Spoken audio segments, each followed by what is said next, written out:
37-годишниот Стефан Ивановиќ, кој боледува од церебрална парализа, стравува дека ќе остане без кров над глава.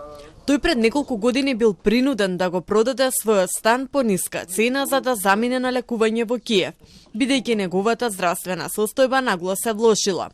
Иако по терапијата здравјето му се подобрило, сега нема кров над глава и бара помош. Вели дека документите за социјален стан ги поднел уште пред 2 години, но за сега нема одговор. Јас се нервирам, најголем проблем сега ја немам кров над глава. Барам од владата, од државата, да се убрзат работите, Стефан живее под кирија, но објектот наскоро ќе биде урнат поради изградба на зграда. Тој стравува дека тешко ќе најде друг стан, каде цената на киријата ќе биде прифатлива, бидејќи живее од социјална помош. Од Министерството за труд и социјална политика потврдија дека таа помош изнесува околу 15.000 денари месечно. Јас се борев с инвеститорот, го молев дали може пријателе, пошто ова се чека за социјален стан. Има ова, нема шанси, вика ти, како прво не си ми ни роднина, ни пријател, ја тебе вика не те познам. Од Министерството за транспорт без конкретен одговор за случајот, но во одговорот до Телма посочуваат на процедурата како се добива живеалиште од државата.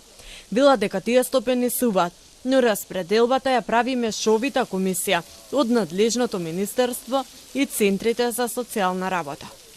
По прелиминарната распределба, комисијата утврдува фактичката состојба на терен кај граѓаните што аплицирале и врз основа на тоа се утврдува и конечната листа на апликанти кои имаат право на закуп на овој вид на стан. Во однос на лекувањето што Ивановиќ го платил во странство, од Фондот за здравство посочува дека лекувањето со матични клетки не го финансираат, бидејќи не е стандардна терапија за церебрална парализа. Во конкретниот случај, примената на матични клетки кај церебрална парализа не представува докажана и стандардизирана терапија, поради што не може да биде предмет на финансирање од страна на фондот.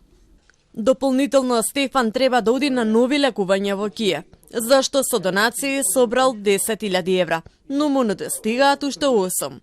Тој од една страна бара помош од сите кои може да донираат преку фондацијата Павел Андреев, а од друга страна апелира до институциите да добие социјален стан. Добро, малце, не знам англиски јазик, ама